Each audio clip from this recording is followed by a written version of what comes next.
Everyone, आप सभी का स्वागत है संस्कृति रोजगार यूट्यूब चैनल पर। और मैम लेकर आई हैं आपके लिए ये सेशन जहां पर आपके मन में बहुत सारे सवाल उठ रहे थे कि जो UP triple SC lower PCS की नई वैकेंसी आई है जिसके फॉर्म अभी भरे जाएंगे, उससे रिलेटेड आप लोगों के मन के ये सवाल थे कि पीईटी की कट ऑफ कितनी जा सकती है, क्या कंप्यूटर कोर्स या ओ लेवल डिप्लोमा ज़रूरी है या नहीं है, और सिलेबस में क्या चेंजेस हमें देखने को मिले हैं। तो ये सेशन हम इन्हीं सवालों से रिलेटेड आंसर्स ढूंढेंगे इस सेशन में।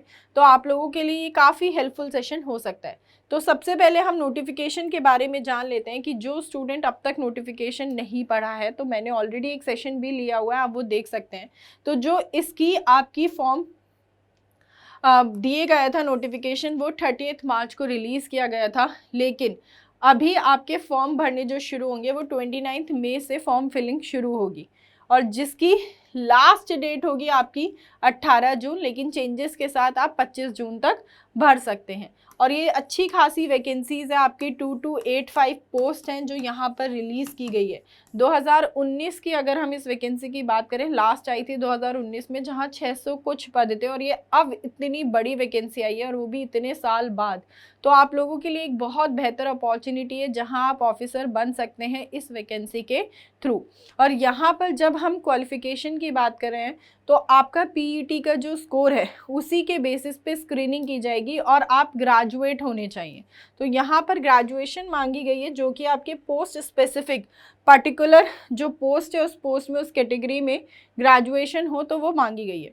अब कुछ इससे रिलेटेड इन्फॉर्मेशन जान लेते हैं। इस एग्ज़ाम का नाम क्या है? Combined lower subordinate service graduate level है, ठीक है। आपका यूपी ट्रिपल एससी कराएगी इसको। पोस्ट के जो नाम है वो दिए हुए हैं। यहाँ पर वैकेंसी आपकी 2285 है।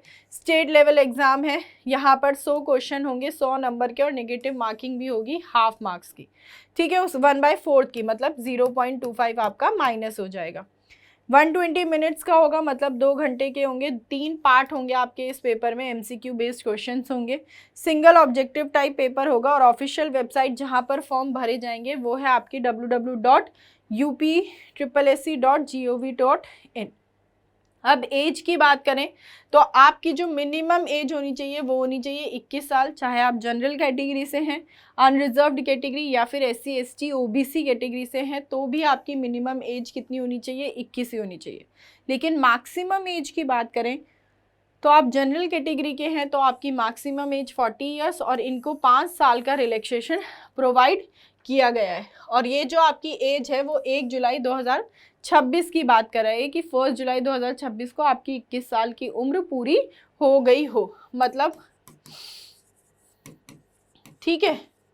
उसके बाद यहाँ पर आपका ये सिलेबस सब्जेक्ट्स दिए हुए हैं, उसके कितने क्वेश्चन होंगे, कितने नंबर के होंगे, वो मेंशन है।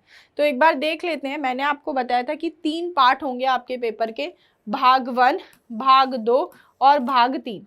जब हम भाग 2 की बात करें और भाग 3 की बात करें तो ये 2 ऐसे पार्ट्स हैं जो आप यहाँ पर यूपी से रिलेटेड एग्जाम दे रहे हैं, यूपी ट्रिपल एससी से रिलेटेड, तो आपका कंप्यूटर और यूपी स्पेशल तो आता ही आता है। तो इन दोनों पार्ट की तैयारी तो आप करते ही करते हैं, साथ में आप जीएस भी पढ़ते हैं। बस जैसे जैसे एग्ज़ाम बदलता है वैसे वैसे उस क्वेश्चंस का लेवल बदलता है, पैटर्न बदलता है। सिलेबस वही जीएस, कंप्यूटर, और आपको ये कवर करना है। भाग 3 यूपी स्पेशल पढ़ना है। तो यहाँ पर भारत का इतिहास एवं भारतीय राष्ट्रीय आंदोलन से रिलेटेड आपके 5 क्वेश्चन आएंगे जो 5 नंबर के होंगे, क्योंकि एक क्वेश्चन 1 नंबर का होता है। टोटल 100 क्वेश्चन होंगे और 100 मार्क्स के होंगे, जिसके लिए आपको टाइम मिलेगा 2 आवर्स का, और नेगेटिव मार्किंग भी होगी 0.25। भारतीय राज्य व्यवस्था एवं भारतीय संविधान। अब आपको यहाँ देखने को मिल रहा होगा कि जो पॉलिटी की वेटेज है वो बढ़ गई है, मतलब पॉलिटी आपके लिए यहाँ बहुत इंपॉर्टेंट हो गई है अब इस एग्जाम के लिए, क्योंकि 10 क्वेश्चन आएंगे और 10 नंबर के हैं। पॉइंट का डिफरेंस भी आपको कई लाखों बच्चों के पीछे ले जाकर छोड़ देता है। फिर इकोनॉमिक्स की बात करें, भारतीय अर्थव्यवस्था एवं सामाजिक विकास, सोशल डेवलपमेंट की, तो यहाँ पर 10 क्वेश्चन आएंगे। भारतीय एवं विश्व का भूगोल का आपका 5, मतलब इंडियन और वर्ल्ड ज्योग्राफी दोनों मिलाकर 5 क्वेश्चन, 5 नंबर। यहाँ आपका इकोनॉमिक्स वाला सेक्शन भी इंपॉर्टेंट हो जाता है और एक पॉलिटी वाला। फिर जनरल साइंस की बात करें तो 5 क्वेश्चन होंगे 5 नंबर के। अब एनवायरनमेंट की फिर से यहाँ वेटेज बढ़ दी गई है क्योंकि 10 क्वेश्चन होंगे 10 नंबर के। तो 3 मेन कोर सब्जेक्ट्स आप लोगों के हो गए जिन पर आपको ध्यान देना है। एक हो गया आपका पॉलिटी,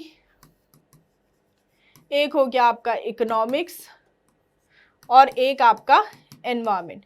ठीक है, नेशनल और इंटरनेशनल रिलेटेड अफेयर्स आपके 5 क्वेश्चन 5 नंबर के।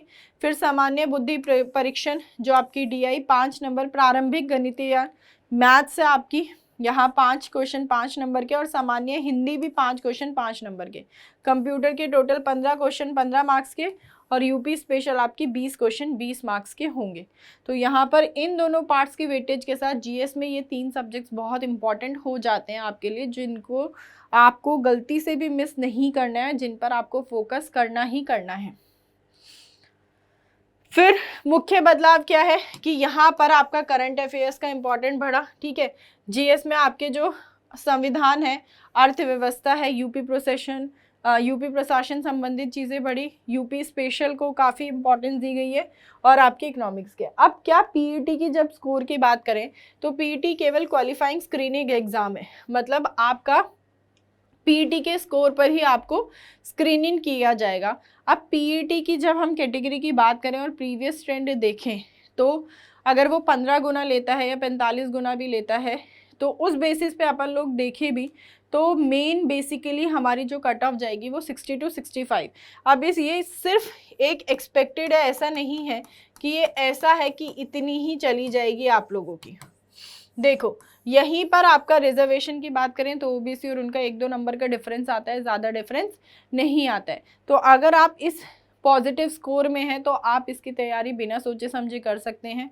अगर आप ग्रेजुएट हैं और आपके लिए पर्टिकुलर पोस्ट स्पेसिफिक अगर आपने कोई ग्रेजुएशन की हुई है तो भी आपके लिए एक बहुत ही बेहतर अपॉर्चुनिटी है। अब सवाल उठता है यहाँ पर O लेवल सर्टिफिकेट की या फिर कंप्यूटर एग्ज़ाम की। तो आपको ये तो पता चल गया कि PET एलिजिबिलिटी टेस्ट है, इसके बिना आप ये फॉर्म नहीं भर सकते क्योंकि इसी के बेसिस पे शॉर्टलिस्ट किया जाएगा। अब जब कंप्यूटर की कोर्स की बात करें तो वो पोस्ट स्पेसिफिक है, ऐसा नहीं है कि सभी पोस्ट के लिए आपके पास कंप्यूटर कोर्स का सर्टिफिकेट होना चाहिए या O लेवल का सर्टिफिकेट होना चाहिए। कुछ के लिए ज्वाइनिंग के समय मांगा गया और कुछ में ये ज़रूरी ही नहीं है। मतलब अगर आपके पास अभी भी नहीं है तो आप फॉर्म भर सकते हो क्योंकि ज्वाइनिंग के टाइम पर आपको ये डॉक्यूमेंट चाहिए होगा, तो आप ये डिप्लोमा कर सकते हो। फॉर एग्जाम्पल हम पोस्ट की बात करें तो जो नगर निकाय निदेशालय की अधिशासी अधिकारी की पोस्ट है तो यहाँ मेंशन है कि अधिशासी अधिकारी के लिए आपको O लेवल का डिप्लोमा चाहिए ही चाहिए होगा। तो अगर आप इस वैकेंसी के लिए, इस पोस्ट के लिए आप फॉर्म अप्लाई कर रहे हो तो आपके पास ये O लेवल सर्टिफिकेट होना चाहिए। अब यहाँ पर ये ज्वाइनिंग के टाइम पे मांगा गया आपसे, आप नहीं भी हैं, बाकी सारी कंडीशन फुलफिल कर रहे हैं तो आप ये डिप्लोमा ले लो, आपके पास सफिशिएंट टाइम है, अभी फॉर्म भरेंगे फिर एग्ज़ाम होगा तो आप इतने में ये कर सकते हैं। उसके बाद हम लोग बात करें जिला सहायक की, प्रतिरक्षण अधिकारी की, तो यहाँ पर भी इन्होंने ये मेंशन किया हुआ है कि आप ग्रेजुएट हो, ठीक है, और साथ साथ कंप्यूटर में डिप्लोमा अथवा डिग्री प्राप्त किया हो किसी मान्यता प्राप्त संस्थान से। तो अगर आपने कंप्यूटर में कोई डिग्री ली हुई है तो भी यहाँ पर मेंशन है कि आपके पास वो होना चाहिए। यह आपकी अधिमानी अहर्ता है, अनिवार्य अहर्ता नहीं है। मतलब अगर आप प्रादेशिक सेना में कम से कम 2 वर्ष की अवधि तक सेवा कर चुके हैं या फिर राष्ट्रीय कैडेट कोर का B प्रमाण पत्र आप प्राप्त किए हुए हैं, और तीसरा आप किसी मान्यता प्राप्त संस्था से आपने कंप्यूटर में डिप्लोमा डिग्री प्राप्त की है तो आप इस पोस्ट के लिए आप फॉर्म फिल कर सकते हैं। तो ये थी आप लोगों की इन्फॉर्मेशन। मुझे उम्मीद है कि आप लोगों के जो सवाल थे वो क्लियर हो गए होंगे कि भाई PET का स्कोर इम्पॉर्टेंट है या नहीं, O लेवल चाहिए या नहीं चाहिए। कंप्यूटर कोर्स मैंडेटरी है या नहीं, और सिलेबस की चेंजेस की बात करें तो किन किन सब्जेक्ट्स को अब ज़्यादा इंपॉर्टेंस दी गई है, तो आपको उन सब्जेक्ट्स पर फोकस करना है। और इसीलिए हमारे यूट्यूब पर आप लोगों के लिए फ्री क्लासेस चल रही है जहाँ प्रीवियस ईयर क्वेश्चंस कराए जा रहे हैं। मेरी क्लास 4 बजे होती है पॉलिटी की, तो आप सब उसे अटेंड कर सकते हैं, आपके लिए काफ़ी हेल्पफुल रहेगी। और चैनल को ज़रूर से सब्सक्राइब कर लेना, सेशन को लाइक कर देना, बेल आइकन को हिट कर देना, जिससे क्लासेस का नोटिफिकेशन मिल सके। Thank you so much for attending the session. मिलेंगे क्लास में, तब तक आप लोग अपना ध्यान रखिए, पढ़ते रहिए। बाय बाय, टेक केयर, जय हिंद।